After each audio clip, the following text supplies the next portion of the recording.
Hello everyone. बेटा, आज हम एक नए चैप्टर को स्टार्ट कर रहे हैं और ये आज का जो चैप्टर जो हम आज स्टार्ट करने जा रहे हैं वो आपके प्लांट फिजियोलॉजी क्लास 11th का सेकंड लास्ट चैप्टर है। और ये हमारा जो चैप्टर है वो कौन सा चैप्टर है बेटा? Respiration in plant. ऑलराइट, इस चैप्टर के अंदर जो भी कॉन्सेप्ट है वो बहुत ज़्यादा इंपॉर्टेंट कॉन्सेप्ट्स है, जैसे ग्लाइकोलिसिस है, फर्मेंटेशन है, क्रेब्स साइकिल है, इलेक्ट्रॉन ट्रांसपोर्ट सिस्टम है, एम्फिबोलिक पाथवे है, रेस्पिरेटरी क्वोशेंट है। तो ये जितनी भी टॉपिक्स है वो आपके क्लास 11 12 के लिए ही नहीं, जब आप मेडिकल कॉलेज में जाओगे तो वहाँ पे आपको बायोकेमिस्ट्री के अंदर एमबीबीएस फर्स्ट ईयर में भी glycolysis, electron transport system, Krebs cycle, ये सारी की सारी चीज़ें आपको वहाँ भी पढ़ाई जाएगी। तो ये आपके नीट पॉइंट ऑफ व्यू से और आपके मेडिकल कॉलेज में फर्स्ट ईयर के पॉइंट ऑफ व्यू से भी बहुत ज़्यादा इंपॉर्टेंट चैप्टर है। ऑलराइट, तो आज हम जो इस चैप्टर के इंट्रोडक्शन पार्ट को डील करेंगे बेटा, ठीक है। इंट्रोडक्शन पार्ट को डील करेंगे तो मैं एक बेसिक कॉन्सेप्ट से स्टार्ट करता हूँ। आपकी एनसीईआरटी लिखती है कि जो रिस्पायरेशन के अंदर जो रेस्पिरेटरी सबस्ट्रेट का, फॉर एग्जांपल ग्लूकोज का जो ब्रेकडाउन हो रहा है, ये जो ग्लूकोज का ब्रेकडाउन होता है ये एक सीरीज ऑफ रिएक्शन में in the presence of enzyme, ये जो है इसका ब्रेकडाउन होता है, ठीक है। तो एक सीरीज में हो रहा है और हर एक सीरीज एक स्पेशलाइज एंजाइम स्पेसिफिक है। तो इस स्पेसिफिक एंजाइम की प्रेजेंस में एक सीरीज वाइज रिएक्शन हो रहा है और इसमें स्लोली ये ब्रेकडाउन होता है और इसके ब्रेकडाउन की वजह से जो एनर्जी रिलीज होती है वो सेल के अंदर एटीपी के फॉर्म में क्या होता है, स्टोर हो जाता है, ठीक है। अगर ग्लूकोज को 20 से ज्यादा स्टेप में भी तोड़ते हैं हम, मैं दोबारा से इस चीज को रिपीट करता हूं, अगर हम एक ग्लूकोज को 20 से ज्यादा स्टेप में तोड़ते हैं तब भी ये ग्लूकोज 40 से 45% ही एनर्जी रिलीज करती है।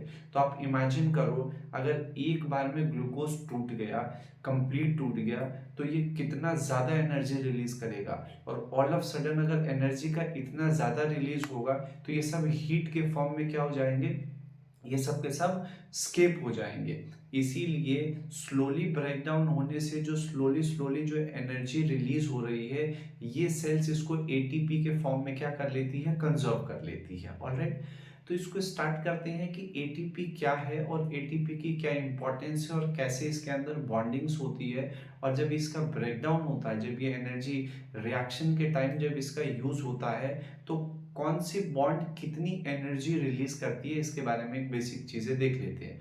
तो अगर हम एटीपी की बात करते हैं तो एडिनोसिन ट्राइफॉस्फेट होता है, इसको हम एनर्जी करेंसी ऑफ सेल बोलते हैं, ठीक है। इसको कॉइन ऑफ मेटाबॉलिज्म बोलते हैं, रेडीमेड सोर्स ऑफ एनर्जी बोलते हैं। ये सारी की सारी चीजें बेटा मैंने यहाँ पे मेंशन कर रखा है। एटीपी क्या होता है? Energy currency of the cell है, यूनिवर्सल एनर्जी कैरियर होता है, कॉइन ऑफ मेटाबॉलिज्म होता है और रेडीमेड सोर्स ऑफ एनर्जी होता है। Alright, okay. अगर मैं एटीपी की बात करूं तो न्यूक्लियोसाइड एडिनोसिन के साथ फॉस्फेट के 3 अटैच होते हैं, ठीक है। 3 फॉस्फेट ग्रुप अटैच होगा, ठीक है। ये एडिनोसिन क्या बेटा, ये न्यूक्लियोसाइड है, इसके साथ फॉस्फेट ग्रुप अटैच है 1 2 3, ये तीनों के तीनों फॉस्फेट है। तो मोनो, डाई और ट्राई, तो ये क्या है, एडिनोसिन ट्राइफॉस्फेट है। जब एडिनोसिन के साथ ये फर्स्ट फॉस्फेट जुड़ा रहता है, मैं इस चीज को आपको भी बताता हूं, जब एडिनोसिन के साथ ये फर्स्ट फॉस्फेट ग्रुप जुड़ा हुआ है तो इस जगह पे एडिनोसिन के साथ ये फॉस्फेट जो बॉन्ड बनाता है उसको फॉस्फोईस्टर बॉन्ड बोलते हैं। ऑलराइट, और जब ये फॉस्फेट के एडजेसेंट में जो फॉस्फेट जुड़ा हुआ है, ये और जो दूसरा जो यहाँ पे सेकेंड और जो थर्ड फॉस्फेट जुड़ा हुआ है, इन दोनों के बीच में जो बॉन्ड होता है इसको हम पायरोफॉस्फेट बोल सकते हैं या फॉस्फो एनहाइड्राइड बॉन्ड बोल सकते हो, दोनों में से कुछ भी बोल सकते हो, ठीक है। मैं दोबारा इस चीज को रिपीट करता हूं, जो एडिनोसिन ट्राइफॉस्फेट है, एटीपी में जो 3 फॉस्फेट ग्रुप अटैच है, तो एडिनोसिन के साथ जो फर्स्ट फॉस्फेट ग्रुप जुड़ता है उन दोनों के बीच में जो बॉन्ड होता है वो फॉस्फो ईस्टर बॉन्ड होता है। क्या होता है बेटा? फॉस्फो ईस्टर बॉन्ड होता है, राइट। और जो इस फॉस्फेट के एडजेसेंट 2 और फॉस्फेट जुड़े होते हैं, सेकेंड और थर्ड नंबर, इनके बीच में जो बॉन्डिंग होती है उसको हम पायरोफॉस्फेट बोलते हैं या आप उसको फॉस्फो एनहाइड्राइड बॉन्ड बोल सकते हो। जब भी एडिनोसिन के साथ फर्स्ट फॉस्फेट का ये जो फॉस्फोईस्टर बॉन्ड टूटता है तो ये 3.4 किलो कैलोरी एनर्जी रिलीज करती है, जबकि फॉस्फेट नंबर 1 फर्स्ट फॉस्फेट और सेकंड फॉस्फेट के बीच का अगर बॉन्ड टूटेगा, जो कि हमारा पायरोफॉस्फेट बॉन्ड है, तो ये जो बॉन्ड टूटेगा तो ये 6.5 किलो कैलोरी क्या होती है, रिलीज करती है। लेकिन जब ये लास्ट बॉन्ड टूटेगा, फॉस्फेट सेकंड और फॉस्फेट थर्ड के बीच में जो बॉन्ड है, अगर बेटा ये टूटा तो ये सबसे ज्यादा एनर्जी रिलीज करती है, 7.6, 8.1, 8.9। अलग अलग बुक्स के अंदर इसकी वैल्यू जो है ये वेरिएबल है वहां पे, लेकिन आपको याद क्या कौन सा रखना है, 8.1, एक आप एवरेज वैल्यू को याद रखो। तो सबसे ज्यादा अगर यहाँ पे एनर्जी रिलीज हो रही है तो किसके बीच में हो रही है, फॉस्फेट सेकंड और थर्ड के बीच में जो हमारे पास पायरोफॉस्फेट ग्रुप है, यहाँ पे जो बॉन्ड है, इस बॉन्ड से जो ब्रेकेज होता है वो अप्रोक्सीमेटली 8.1 किलो कैलोरी क्या करता है, एनर्जी रिलीज करता है। ओके, अब ये जो एनर्जी रिलीज हो रही है तो ये किसी ना किसी प्रोसेस के अंदर ही रिलीज हो रही होगी, कोई प्रोसेस चल रहा है जब रिलीज होती है। तो ये जो रिस्पायरेशन का प्रोसेस है ये कैसा है, इसके अंदर कौन कौन सी चीजें हो रही है, इसका नेचर क्या है, ये सारी चीजें हम डिस्कस करते हैं। तो रिस्पायरेशन की अगर मैं बात करूं तो ये एक ऑक्सीडेटिव प्रोसेस होता है, ठीक है, ये एक्सर्गोनिक प्रोसेस है, ये डाउनहिल प्रोसेस है। अच्छा, एक्सर्गोनिक वर्ड का मतलब क्या होता है, इसका मतलब होता है जो एनर्जी को रिलीज करता है। ऑलराइट, अब रिस्पायरेशन एक एम्फिबोलिक पाथवे है, ठीक है, मतलब इसके अंदर कैटाबॉलिज्म और एनाबॉलिज्म दोनों की प्रोसेसेस चलती है।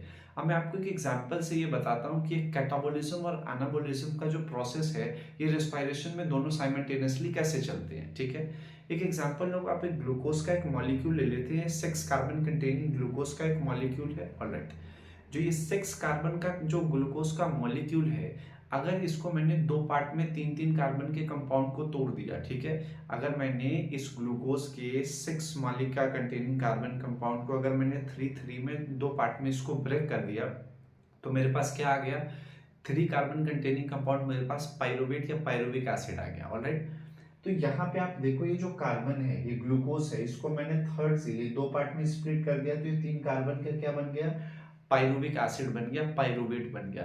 तो चीजें टूट रही है मतलब कैटाबॉलिज्म चल रहा है। लेकिन अगर चीज टूटने के बाद जो कंपाउंड है, अगर उसमें मैंने एक स्पेसिफिक ग्रुप को ऐड किया, और ग्रुप ऐड करने के बाद अगर एक कोई नई चीज सिंथेसाइज हो रही है, फॉर्म हो रहा है, तो ये एक एनाबॉलिक प्रोसेस हो गया। अब जैसे आप यहाँ पे देखो 3 कार्बन का कंपाउंड पायरुविक एसिड है, लेकिन पायरुविक एसिड के अंदर अगर मैंने अमाइन ग्रुप को जोड़ दिया, NH2 ग्रुप को अगर मैंने जोड़ा, तो NH2 ग्रुप को जोड़ने के बाद ये अब पायरुविक एसिड नहीं है, अब ये एक अमाइनो एसिड बन गया है जिसको हम क्या बोल रहे हैं, एलानिन बोल रहे हैं। तो आप देखो टूटना के कैटाबॉलिज्म हो गया, ठीक है, लेकिन इसमें एक स्पेसिफिक ग्रुप जोड़ने के बाद ये एक नया कंपाउंड बना रहा है, नई अमाइनो एसिड बना रहा है, तो ये चीज क्या हो गया, ये एनाबॉलिक प्रोसेस हो गया, ठीक है। अब तो ये जो कैटाबॉलिक और एनाबॉलिक चीज के अंदर जो प्रोसेसेस जो ये हो रहे हैं एम्फिबॉलिक पाथवे में, तो इसमें कुछ चीज टूट रही है और टूटने के बाद एक नई सिंथेसिस होने के बाद एक सेलुलर कंपाउंड बन रहा है। तो इसको मैंने यहाँ पे मेंशन कर दिया है कि various intermediate of the cellular respiration are used किसके लिए, तो सिंथेसाइज द सेलुलर कंपाउंड्स, ये सेलुलर कंपाउंड्स बन रहे हैं।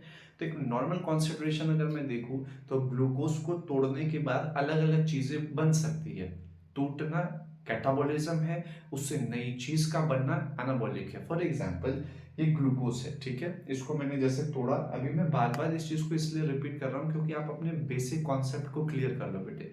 ये बेसिक कॉन्सेप्ट जब आपके क्लियर रहेंगे तो आगे के जो मैकेनिज्म्स ऑफ रिएक्शन से एरोबिक रेस्पिरेशन में वो आपको इजीली समझ में आएगा। इसलिए मैं बार बार इन एग्जांपल्स को आपको 2 बार 3 बार रिपीट करके बता रहा हूँ। Alright, okay.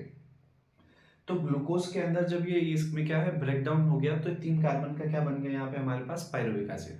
तो पायरुविक एसिड के अंदर जब अमाइन ग्रुप जुड़ा तो हमारे पास एक नया चीज आ गया, एलेनिन हो गया। इसी तरीके से जब ग्लूकोज से सक्सेनाइल कोए बनता है, ठीक है, अब ये सक्सेनाइल कोए कैसे बन रहा है, इसके लिए जब मैं आपको क्रेब्स साइकिल डिटेल में पढ़ाऊंगा तो मैं बता दूंगा, अभी मैं ब्रीफ में आपको बता देता हूँ कि होता क्या है। जब ग्लूकोज टूटा तो ये एंड प्रोडक्ट क्या हो गया, एरोबिक रेस्पिरेशन के अंदर पायरुविक एसिड बना। ये जो पायरुविक एसिड है, ये पायरुविक एसिड अब चला जाता है कहाँ पे, माइटोकॉन्ड्रिया में। माइटोकॉन्ड्रिया में होती है लिंक रिएक्शन। लिंक रिएक्शन में ये 3 कार्बन का कंपाउंड 2 कार्बन के कंपाउंड एसिटाइल कोए में कन्वर्ट हो जाता है। एसिटाइल कोए जो है, अब ये वहां पे एक्सेप्ट, वहां पे इसको ऑक्सिलो एसिटिक एसिड एक्सेप्ट करता है और एक पूरी की पूरी साइक्लिक प्रोसेस चलती है, जिस साइक्लिक प्रोसेस के अंदर एक इंटरमीडिएट कंपाउंड बनेगा जिसको हम सक्सेनाइल कोए बोलते हैं। ऑलराइट, तो जो सक्सेनाइल कोए बना, तो ये बन कहाँ से रहा है, ग्लूकोज ब्रेक डाउन हुआ, पायरुविक एसिड बना, एसिटाइल कोए बना, ऑक्सिलो एसिटिक एसिड ने उसको वहां पे रिसीव किया, फिर 6 कार्बन का कंपाउंड वहां पे सिट्रिक एसिड, और बहुत सारी चीजें चलती रहती है। एक इंटरमीडिएट कंपाउंड वहां पे बनता है जिसको क्या बोलते हैं हम, सक्सेनाइल कोए। तो ये सक्सेनाइल कोए जो है, ये प्लांट के अंदर क्लोरोफिल की सिंथेसिस करवाता है, जबकि ह्यूमंस के अंदर जो है सक्सेनाइल कोए से क्या बनता है बेटा, यहाँ पे हीमोग्लोबिन की सिंथेसिस में सक्सेनाइल कोए क्या है, एक इंपॉर्टेंट रोल प्ले करता है। ऑलराइट, तो ये आपको मैंने एग्जांपल बता दिया। अभी जो चीजें रेस्पिरेशन में टूटती है, टूट रही है, तो जो चीज रेस्पिरेशन में टूटने के बाद एनर्जी प्रोड्यूस करती है उसको रेस्पिरेटरी सबस्ट्रेट बोलते हैं। क्या बोलते हैं, रेस्पिरेटरी सबस्ट्रेट। तो मैंने यहाँ पे लिखा हुआ है कि रेस्पिरेटरी सबस्ट्रेट क्या होता है, substance that is broken down to produce energy through respiration and it is called what, it's a respiratory substrate. ऐसा सब्सटेंस जो रेस्पिरेशन के टाइम में टूटे और टूटने के बाद उससे एनर्जी प्रोड्यूस हो, रेस्पिरेटरी सबस्ट्रेट कहलाता है। अब हमारे पास रेस्पिरेशन में टूटने के लिए मेनली 3 चीजें होती है। कार्बोहाइड्रेट है हमारे पास, फैट है, और क्या है बेटा, प्रोटीन है। कार्बोहाइड्रेट, फैट और प्रोटीन, तो ये सीक्वेंस है। सबसे ज्यादा और सबसे most commonly favoured respiratory substrate हमारे पास कार्बोहाइड्रेट है, और इस कार्बोहाइड्रेट में भी जो हमारे पास मोनोफॉर्म होता है, ग्लूकोज होता है, वो मोस्ट फेवर्ड हमारे पास है। ठीक है, उसके बाद क्या टूटता है, अगर कार्बोहाइड्रेट किसी इंडिविजुअल की बॉडी से खत्म हो गई है तो फैट का मेटाबॉलिज्म स्टार्ट हो जाएगा। फैट भी खत्म हो गया तो प्रोटीन का मेटाबॉलिज्म होगा। आपकी न्यू एनसीईआरटी क्लास 11 के पेज नंबर 154 के सेकंड पैराग्राफ में वहां पे लिखा है कि रेस्पिरेटरी सबस्ट्रेट में कार्बोहाइड्रेट यूज होता है, फैट यूज होता है, प्रोटीन यूज होता है एंड सम ऑर्गेनिक एसिड। ये जो वहां पे ऑर्गेनिक एसिड लिखा हुआ है उसमें आप एग्जाम्पल के लिए वहां पे मैलिक एसिड लिख लेना। एक बात आप याद रखना, कभी भी न्यूक्लिक एसिड जो होता है वो रेस्पिरेटरी सबस्ट्रेट नहीं होता है। बहुत सारे बच्चों को ये कंफ्यूजन होता है कि सर वहां पे सम ऑर्गेनिक एसिड लिखा है तो क्या वहां न्यूक्लिक एसिड नहीं बेटा, मैलिक एसिड आप ले लो। मैलिक एसिड C4 पाथवे आपने पढ़ा होगा, वहां पे भी ऑक्सिलो एसिटिक एसिड से मैलिक एसिड, फिर ऑक्सिलो एसिटिक एसिड, फिर डी कार्बोक्सिलेशन। तो वो जो ऑर्गेनिक एसिड लिखा हुआ है वहां पे आप मैलिक एसिड लिख लेना। Alright, okay. तो ये जो रेस्पिरेटरी सबस्ट्रेट है, तो ये जो रेस्पिरेशन में यूज होते हैं उनके सीक्वेंस क्या है, पहले कार्बोहाइड्रेट है, फिर फैट है, फिर प्रोटीन है, और कुछ ऑर्गेनिक एसिड में हमने यहाँ पे मैलिक एसिड को ले लिया। ठीक है, लेकिन ये जो रेस्पिरेटरी सबस्ट्रेट है ये जब टूटते हैं तो इसका जो एनर्जी कंटेंट के ऊपर जो है, मतलब अगर कार्बोहाइड्रेट टूट रहा है तो कितना एनर्जी रिलीज होता है, प्रोटीन टूट रहा है तो कितना एनर्जी रिलीज हो रहा है, फैट टूट रहा है तो कितना एनर्जी रिलीज होता है, तो इसके बेसिस पे अगर हम देखें तो कार्बोहाइड्रेट इंस्टेंट एनर्जी प्रोवाइड करता है। हेंस प्रूवन जो है एनर्जी तो जल्दी प्रोवाइड कर रहा है लेकिन कम अमाउंट में करता है। सबसे ज्यादा एनर्जी प्रोवाइड कौन करता है ब्रेकडाउन के टाइम में, रेस्पिरेटरी सबस्ट्रेट में, फैट में मैक्सिमम वहां पे एनर्जी रिलीज होती है।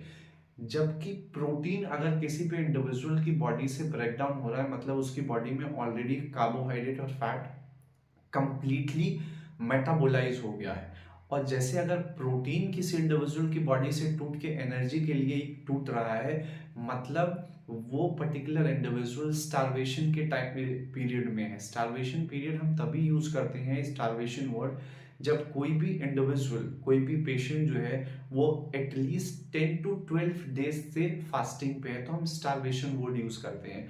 और अगर बॉडी का प्रोटीन टूटने लगा है, प्रोटीन का मेटाबॉलिज्म हो रहा है, तो पर्टिकुलरली मैक्सिमम ऐसा होता है कि जो पेशेंट है वो बेड रिडन हो जाता है, क्योंकि प्रोटीन टूट रहा है, मतलब आपकी बॉडी बिल्डिंग जो यूनिट है, जो मसल यूनिट है, ब्लॉक है, प्रोटीन वो टूट रहा है। ठीक है, तो इसमें सबसे ज्यादा एनर्जी कौन, फैट देता है, सबसे कम कार्बोहाइड्रेट, और प्रोटीन अगर टूटा तो फिर ये बेटा अलग अलग डिसऑर्डर्स के इंडिकेटर्स होते हैं। अब जैसे कि हमने आपको बताया, अभी आपको पता है कि रेस्पिरेटरी सबस्ट्रेट में कार्बोहाइड्रेट आते हैं, फैट आता है, प्रोटीन आता है, तो अगर हम एक एनालिसिस करें कि एक ग्राम प्रोटीन खाते हैं, 1 ग्राम कार्बोहाइड्रेट खाते हैं और 1 ग्राम फैट खाते हैं, तो ये हमारी बॉडी में जाके ये 1 gram of this respiratory substrate कितना एनर्जी रिलीज करता है, इसके लिए हम दो वैल्यूज को पढ़ेंगे, एक कैलोरीफिक वैल्यू को पढ़ेंगे और एक फिजियोलॉजिकल वैल्यू को पढ़ेंगे। ठीक है, पहले मैं इसको कंपेयर करने से पहले आपको दोनों के बारे में बता देता हूँ। बेटा, फिजियोलॉजिकल वैल्यू क्या होता है? फॉर एग्जाम्पल, अगर मैंने 1 ग्राम ऑफ कार्बोहाइड्रेट लिया और ये 1 ग्राम ऑफ कार्बोहाइड्रेट लेने के बाद मेरी बॉडी इसको तोड़ने के बाद कितना एनर्जी ये ले रही है, इसको हम फिजियोलॉजिकल वैल्यू बोलते हैं। क्या बोलते हैं? Physiological value. The amount of energy the body gets from the food after metabolism is called physiological. 1 gram मैंने कार्बोहाइड्रेट ले लिया या प्रोटीन या फैट ले लिया, कुछ भी ले लिया, उसका मेटाबॉलिज्म होने के बाद कितना परसेंटेज मेरी बॉडी को एनर्जी मिल रही है, that particular energy will be known as what? It's a physiological value. लेकिन अगर मैंने same quantity bomb calorimeter में अगर कंबंशन करवाया, तो कंप्लीट कंबंशन अगर मैंने बॉम्ब कैलोरी मीटर के अंदर करवाया, उसमें कितनी वैल्यू आ रही है वहां पे एनर्जी का, उसको हम कैलोरीफिक वैल्यू बोलते हैं। ठीक है, तो ये मैंने मेंशन कर दिया है। Amount of heat energy released when 1 gram of the food is completely combusted in bomb calorimeter is known as what? Calorific value। तो अभी मैं कंपेयर करता हूँ कि कंटेंट है ग्रॉस कैलोरीफिक वैल्यू और फिजियोलॉजिकल वैल्यू क्या है। वैसे ये जो डेटा मैं आपको बता रहा हूँ ये इस चैप्टर में नहीं है, लेकिन पुरानी एनसीईआरटी में जब आप ह्यूमन फिजियोलॉजी के फर्स्ट चैप्टर को पढ़ते हो, that is digestion and absorption, पुरानी एनसीईआरटी में, नई एनसीईआरटी से तो ये चैप्टर डिलीट हो गया है। तो उस पुरानी एनसीईआरटी में आपके वहां पे जो डाइजेशन एंड एब्जॉर्प्शन का लास्ट पेज है, वहां पे ये वैल्यूज दे रखी है। तो इस बेटर कि आप यहाँ पे याद कर लो, मेडिकल कॉलेज में आपको जो है ये बहुत हेल्प करेगा। ऑलराइट, तो आप देखो अगर जैसे 1 ग्राम ऑफ कार्बोहाइड्रेट हमने लिया तो ग्रॉस कैलोरीफिक वैल्यू इसकी 4.1 किलो कैलोरी आती है, जबकि फिजियोलॉजिकल वैल्यू कितनी है? 4.0 किलो कैलोरी होता है। अगर इसी चीज को हम देखेंगे 1 ग्राम ऑफ प्रोटीन कितना एनर्जी रिलीज करता है, तो बॉम्ब कैलोरी मीटर के अंदर अगर आप देखोगे तो 5.65 किलो कैलोरी रिलीज करता है, जबकि फिजियोलॉजिकल वैल्यू इसको देखोगे प्रोटीन का तो 4 किलो कैलोरी है। मैक्सिमम एनर्जी मैंने अभी आपको बताया था कौन? फैट। फैट को 1 ग्राम फैट अगर आपने लिया तो ग्रॉस कैलोरीफिक वैल्यू जो होता है इसका 9.45 किलो कैलोरी होता है, जबकि फिजियोलॉजिकल वैल्यू इसकी कितनी होती है? 9.0 किलो कैलोरी होती है। तो अभी जो बेसिक इंट्रोडक्शन में बेटा हमने आज इस लेक्चर में डील किया कि रिस्पायरेशन क्या होता है, ये एम्फिबोलिक है तो कैसे है, कैसे ब्रेक डाउन हो रहा है, कैटाबॉलिज्म क्या होता है, एनाबॉलिज्म क्या होता है, एटीपी के बारे में हमने बेसिक चीज़ें देखी कि एटीपी क्या है, उसकी बॉन्ड्स कैसे होती है, एडिनोसिन के साथ जो फॉस्फेट जुड़े हुए हैं उसमें से कौन सा फॉस्फेट का कौन सा ग्रुप टूटेगा उसके अकॉर्डिंग उसमें एनर्जी रिलीज होती है, फॉस्फो ईस्टर बॉन्ड टूटेगा तो कितनी एनर्जी रिलीज होगी, फॉस्फो एनहाइड्राइड बॉन्ड टूटेगा तो कितनी एनर्जी रिलीज होगी। तो ये बेसिक चीजें मैंने आपको इस लेक्चर में बताया। नेक्स्ट लेक्चर में हम पढ़ेंगे क्या? रिस्पायरेशन, टाइप्स ऑफ रिस्पायरेशन क्या होता है, एरोबिक रिस्पायरेशन क्या है, एनारोबिक रिस्पायरेशन क्या है, फिर हम respiration on the basis of respiratory substrate कौन सा ब्रेक हो रहा है, प्रोटोप्लाज्मिक रेस्पायरेशन क्या होता है, फ्लोटिंग रेस्पायरेशन क्या होता है, इन सब चीजों को हम नेक्स्ट लेक्चर के अंदर बेटा डील करेंगे। ऑलराइट, ये सारी चीजें आप एक एक करके नोट डाउन कर लो, और इसके बाद कोई भी कॉन्सेप्ट से रिलेटेड आपको कोई प्रॉब्लम नहीं होनी चाहिए। इनकेस आप होता है तो आप कमेंट बॉक्स में कमेंट करके पूछ सकते हो, नहीं तो आपसे सारे ये इस पर्टिकुलर कॉन्सेप्ट से रिलेटेड आपके क्वेश्चन सॉल्व हो जाएंगे। ऑलराइट बेटा, थैंक यू सो मच।